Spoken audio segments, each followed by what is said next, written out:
Hello everyone.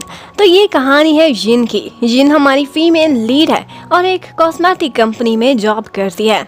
उसके career की बात करें तो काफ़ी सक्सेसफुल लाइफ जा रही है, लेकिन आज उसे काम से जल्दी छुट्टी मिल गई थी क्योंकि आज उसकी बर्थडे थी और सारे कोलीग्स उसे बर्थडे विश करते हुए आज का दिन एंजॉय करने को बोलते हैं। इसके साथ ही जब वो जल्दी छुट्टी करती है तो उसे रास्ते में मिलती है अपनी एक बेस्टी। उसकी बेस्टी का नाम ईरान था। वो उससे कहती है कि आज तो तुम अपने बॉयफ्रेंड के साथ डिनर पर जा रही हो और मेरी विश है कि जल्दी से जल्दी तुम्हारी शादी भी हो जाए। और यहीं पर ही हमें पता चलता है कि एक्चुअली जिन का एक बॉयफ्रेंड है जिसका नाम जर्लिन है। एक्चुअली जिन तो शंघाई में रहती है जबकि जर्लिन अपनी जॉब के सिलसिले में बीजिंग में होता है और इनका लॉन्ग डिस्टेंस रिलेशनशिप है। आज उसकी बर्थडे मनाने के लिए जर्लिन ने शंघाई आना था और उसे ही पिक करने के लिए जिन ने जाना है। अब यहाँ पर उसकी बेस्टी उसे मशवरा देती है कि प्लीज अपने ऊपर थोड़ा सा खर्चा कर लिया करो, अपनी लुक्स देखो, लगता ही नहीं है कि तुम बर्थडे गर्ल हो। प्लीज अपने आप को एक गिफ्ट दो और अच्छा सा पेयर ऑफ हाई हील्स खरीदो। अब उसकी बात जिन के दिल को लग जाती है। वो सीधी शू स्टोर पर जाती है और एक बहुत प्यारे से सैंडल्स अपने लिए चूज कर लेती है। और उसी टाइम पर हमें हमारे मेन लीड को दिखाते हैं जिसका नाम ग्वांगशी है। ग्वांगशी उसी टाइम पर यूके से अपनी फ्लाइट पकड़कर शंघाई वापस आ रहा था और जैसे ही उसकी एयरपोर्ट पर लैंडिंग होती है तो वहीं पर ही जिन भी खड़ी हुई थी। जर्लिन के वेट में वो खुद को रेडी कर रही थी। यहाँ पर उसकी लिपस्टिक उसके हैंडबैग में जाने की बजाय नीचे गिर जाती और इस पर नजर पड़ गई थी ग्वांगशी की। वो उसकी लिपस्टिक उठाता है, उसे जाकर देने ही वाला था कि उसका ड्राइवर उसे लेने के लिए आ जाता है और वो डिस्ट्रैक्ट हो गया था। जबकि जिन अपने डैड से कहती है कि मैंने और जर्लिन ने एक बहुत अच्छा सा रेस्टोरेंट बुक कराया हुआ है, इसलिए आज डिनर पर मेरा वेट मत करना। लेकिन थोड़ी ही देर में बेचारी के सारे अरमान आंसुओं में बह जाते हैं जब जर्लिन की उसे कॉल आती है और वो कहता है कि मैं तो शंघाई पहुंचा ही नहीं, मैं तो बीजिंग में ही हूँ। एक्चुअली अचानक से मम्मी डैडी मुझे मिलने के लिए आ गए थे, इसी वजह से मुझे प्लान कैंसिल करना पड़ा। ये सुनते ही जिन को बहुत गुस्सा आता है और वो कहती है कि एटलीस्ट तुम थोड़ा टाइम पहले ही मुझे बता सकते थे। वो इस तरह से एयरपोर्ट पर खड़ी उसका वेट कर रही थी और वो था कि उसने फ्लाइट ही नहीं पकड़ी थी। अब वो सैड सी गाड़ी में आकर बैठ जाती है। उसे समझ नहीं आ रही थी कि अब वो अपनी बर्थडे किसके साथ सेलिब्रेट करे। सबसे पहले तो वो ईरान को कॉल करती है, लेकिन वो अपनी मस्ती में पार्टी में बिजी थी और उसकी फैमिली उसकी इस बात को लेकर परेशान ना हो जाए वो उनसे भी कांटेक्ट नहीं करती। और जैसे ही वो रेडियो ऑन करती है तो वहाँ पर भी एक सैड स्टोरी चल रही थी और ये देखते ही बेचारी की और भी हालत खराब हो जाती है। और फिर हमें जिन की फैमिली को दिखाते हैं। उसका एक छोटा भाई था जिसका नाम जीबू था और इसके साथ साथ उसके मम्मी डैडी थे। एक्चुअली ये उसकी रियल मम्मी नहीं थी, बल्कि इनको वो आंटी लान बोलती थी क्योंकि ये उसकी स्टेप मॉम थी। उसके डैड को तो बस यही जल्दी थी कि जल्दी से जल्दी जर्लिन मेरी बेटी से शादी कर ले, क्योंकि ऐसे लड़के मिलने आजकल बहुत मुश्किल हैं। एक्चुअली जर्लिन का कैरियर बहुत अच्छा जा रहा था और वो एक सक्सेसफुल लॉयर भी था। जबकि उसी टाइम पर जिन बेचारी अपनी बर्थडे सेलिब्रेट कर रही थी। सबसे पहले तो अपनी हील्स उतार कर अपना स्नीकर वापस पहनती है और उसके बाद इंस्टेंट नूडल्स उठाकर एक शॉप के बाहर बैठी हुई थी और इत्तेफाक से वहीं पर ही ग्वांगशी भी पहुंच जाता है। उसके पास बाजू में बैठकर वो खाना खा रहा था। उसे देखते ही वो उसे उसकी लिपस्टिक लौटाना चाहता था कि इतने में जिन को उसके डैड की कॉल आ जाती है और जिन कॉल पर बहुत लंबी बातें छोड़ती है कि मैं जापानीज रेस्टोरेंट में हूँ, बहुत ही रोमांटिक एटमॉस्फेयर है और हर डिश मेरी पसंद की है। और ग्वांगशी बस देख कर हैरान था कि कौन सा रोमांटिक एटमॉस्फेयर इस शॉप में नजर आ रहा है। अब उसने इतने बड़े झूठ बोले थे कि यहीं पर ही उसके मोबाइल की बैटरी भी जवाब दे जाती है। अब उसके डैड परेशान ना हो तो वो फौरन से बाजू में बैठे ग्वांगशी से उसका फोन मांगती है और एक कॉल करने की परमिशन लेती है और साथ में ये कह देती है कि एक्चुअली मैं एक वेटर का फोन लेकर आपको कॉल कर रही हूँ। अब ग्वांगशी ने उसे अपना फोन यूज करने दिया था तो बदले में जिन उसे एक परफ्यूम देती है। ये सैंपल उसने अपनी कॉस्मेटिक कंपनी का अपने हैंडबैग में ही रखा हुआ था और आगे से ग्वांगशी उससे उसका नाम पूछता है, लेकिन जिन बोलती है कि आई थिंक हमें एक दूसरे का नाम जानने की कोई ज़रूरत नहीं। शंघाई इतना बड़ा है कि मुझे नहीं लगता हमारी दोबारा मुलाकात भी होगी।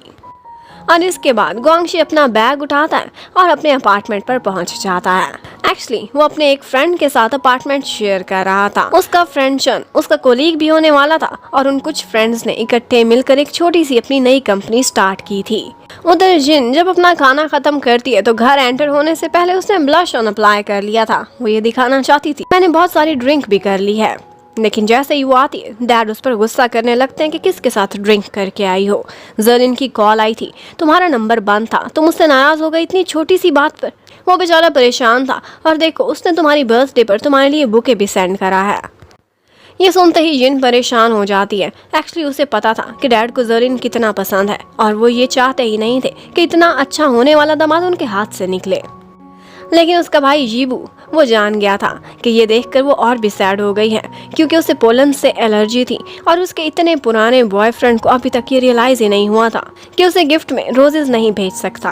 अब बेचारी जिन बहुत डिसअपॉइंटेड हो गई थी और इसी तरह से बेचारी की बर्थडे एंड हो जाती है। अब नेक्स्ट मॉर्निंग उसे एक कॉल आती है ऑफिस से कि एक इमरजेंसी हो गई है। एक्चुअली जो सेलिब्रिटी उन्होंने ब्रांड एम्बेसडर बनाई हुई थी उसका एक स्कैंडल बाहर निकला है, जिसकी वजह से लोग उनकी कंपनी का भी बायकॉट करने लगे थे। और ये इतनी ज्यादा टेंशन थी कि बेचारी उठती है, जल्दी जल्दी ऑफिस निकलती है और रास्ते में ही तैयार हो रही थी और इतने में वो रियलाइज करती है कि उसके हैंडबैग में उसकी लिपस्टिक भी नहीं है। अब जल्दी जल्दी में जब वो पार्किंग कर रही थी तो उसने चैन की कार को पीछे से ठोक दिया था। लेकिन वो उसे अपना कार्ड देती है और बोलती है कि मुझसे कांटेक्ट कर लेना, पर अभी मैं जल्दी में हूँ। इतने में वहाँ से उसे जाते हुए गुआंगशी भी देख लेता है और उसका कार्ड हाथ में पकड़ता है तो उसे उसका नाम पता चलता है कि ये तो यिन है। लेकिन सबसे ज्यादा खुशी उसे इस बात की हुई थी कि ना सिर्फ उसका नाम, उसका फोन नंबर, इसके साथ साथ उसे ये भी पता चल गया था कि जिस बिल्डिंग में उसका नया ऑफिस है उसी बिल्डिंग में तो यिन भी काम करती है। अब पहले दिन गुआंगशी जाता है और अपने सारे कोलीग से मिलता है। वहाँ पर सारे लोग यंगस्टर्स थे लेकिन बहुत एनर्जेटिक दिखाई दे रहे थे। एक्चुअली उन्होंने एक एनिमेशन कंपनी खोली थी और वहाँ पर वो एनिमेशन डायरेक्टर का काम करने वाला था। जबकि उधर यिन बेचारी का बुरा हाल हो जाता है, उसके ऊपर किसी की ड्रिंक गिर गई थी। इसी वजह से वो बेचारी खुद को ड्राई कर रही थी कि इतने में जर्लिन की कॉल आती है और वो उससे बोलता है कि प्लीज मुझसे नाराज ना हो। इवन के उसे मनाने के लिए उसने अपनी मम्मी को भी बुला रखा था। उसकी मम्मी कहती है कि ये सब हमारी गलती थी कि हम बिना बताए ही आ गए, इसलिए प्लीज तुम मेरे बेटे को माफ कर दो। अब यिन मान तो जाती है लेकिन जर्लिन से कहती है कि प्लीज याद रखना है ना, मुझे रोजेस मत भेजना। इतने में यिन को कॉल आती है कि आपने मेरी गाड़ी ठोकी थी, उसकी कंपनसेशन कैसे करेंगी। और उसे बुलाने के लिए उन्होंने एक बार में उसको इनवाइट किया हुआ था और वहीं पर ही उसकी मुलाकात गुआंगशी से दोबारा होती है और वो कहता है कि शंघाई इतना भी बड़ा नहीं है। अब इतने में यिन देखती है तो उन सारे कोलीग्स ने अपनी फर्स्ट डे एक पार्टी रखी हुई थी और उसी पार्टी में चन भी बैठा था और वो अपनी गर्लफ्रेंड के लिए गाना गाता है, इवन के उसे प्रपोज भी कर डालता है। लेकिन वो बैडली रिजेक्ट हो गया था। इवन के उसकी गर्लफ्रेंड सबके सामने उसकी इंसल्ट करके वहाँ से निकल जाती है।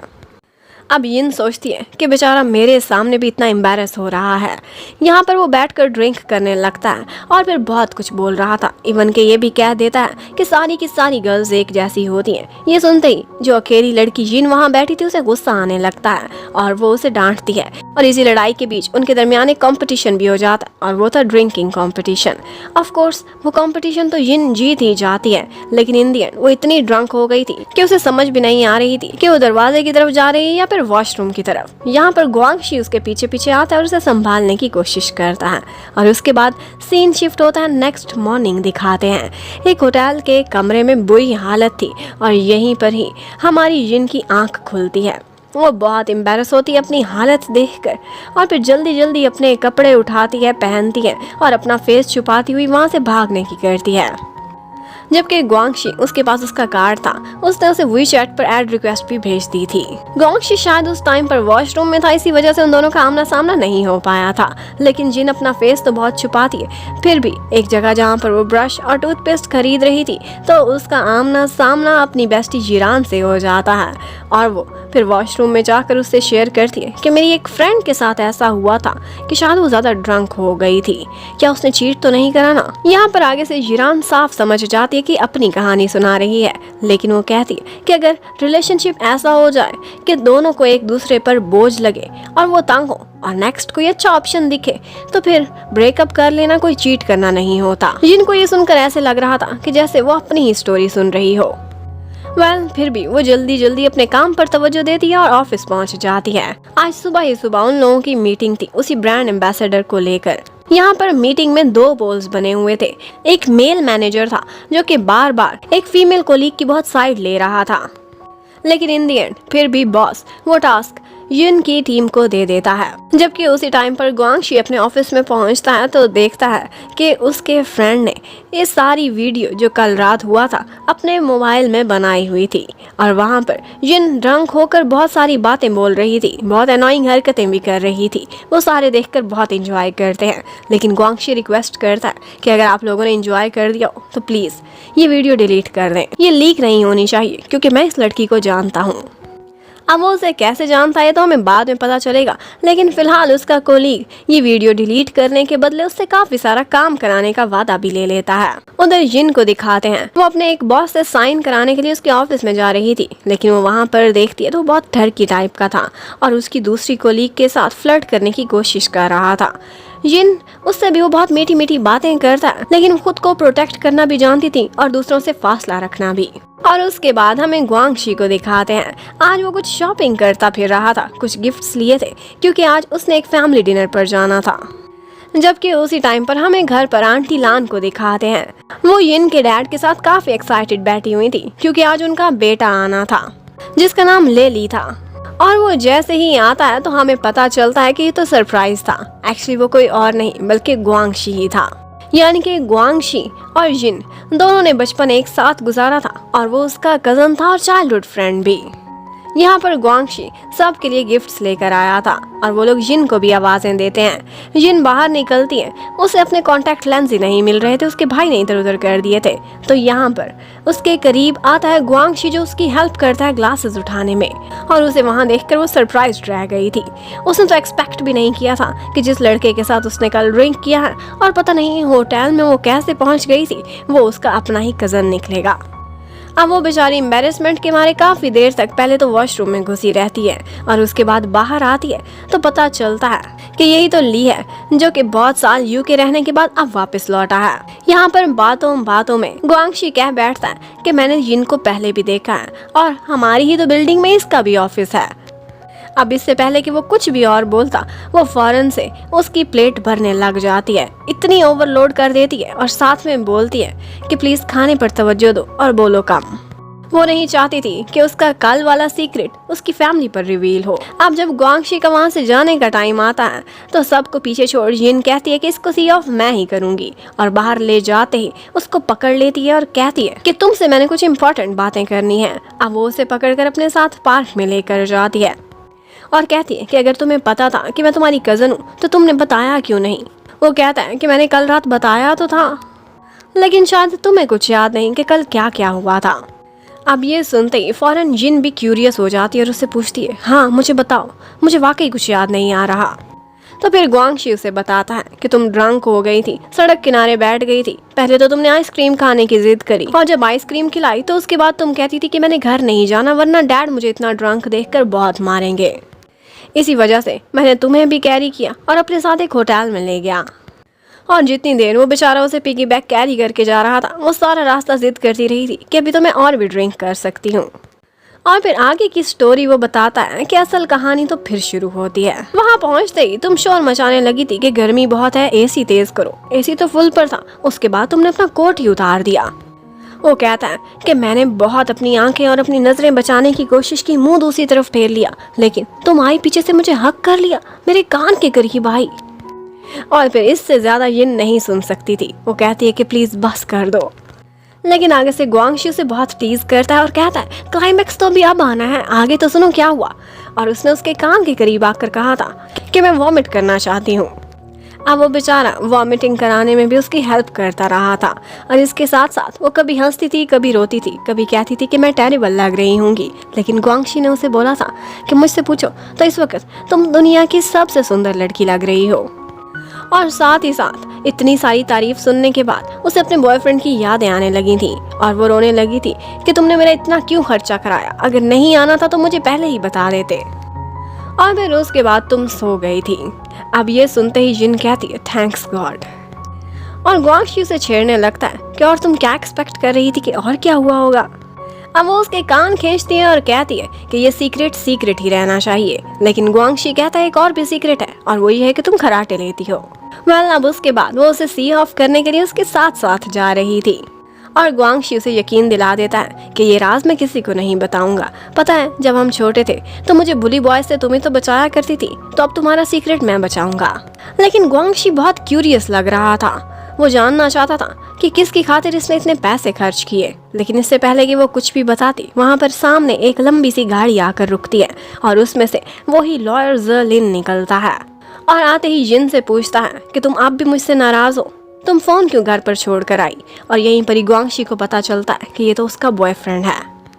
अब गुआंगशी तो अपने रास्ते पर बेचारा निकल जाता है और जिन अपने बॉयफ्रेंड के साथ डिनर पर चली जाती है और ज़र्लिन ने जिन को मनाने के लिए डिग्गी में दोबारा से रोजेस भर के रखे हुए थे। और ये देखते ही जिन को काफी गुस्सा आता है कि क्या इसे मेरी थोड़ी सी भी केयर है, ये मेरी बातों पर तवज्जो ही नहीं देता कि मुझे इनसे एलर्जी है। अब जब गुआंगशी घर आता है तो पहले ही आंटी लान उसका वहाँ पर वेट कर रही थी। उससे पूछती है कि तुम ज्यादा ही लेट हो गए थे, तो वो बताता है कि एक्चुअली रास्ते में ज़र्लिन मिल गया था। और अब अपनी मम्मी के थ्रू से पता चलता है कि एक्चुअली ज़र्लिन और यिन दोनों 4 साल से बॉयफ्रेंड गर्लफ्रेंड है। छोटी सी उनकी थोड़े दिनों पहले लड़ाई हुई थी, लेकिन अब सब कुछ नॉर्मल है और वो यही आशा करते हैं कि इसी साल उन दोनों की शादी भी हो जाएगी। एक्चुअली आंटी गुआंगशी को पैसे वापस करने के लिए आई थी। वो चोरी चोरी अपनी मम्मी के पास पैसे रखा आया था, लेकिन वो कहती है कि मुझे इनकी ज़रूरत नहीं और तुम कोई पराये नहीं जो हमें खाने के पैसे देकर आए थे। अब आंटी लान तो वहाँ से चली जाती है, लेकिन जिन और उसके बॉयफ्रेंड का सुनकर गुआंगशी बहुत सैड हो जाता है।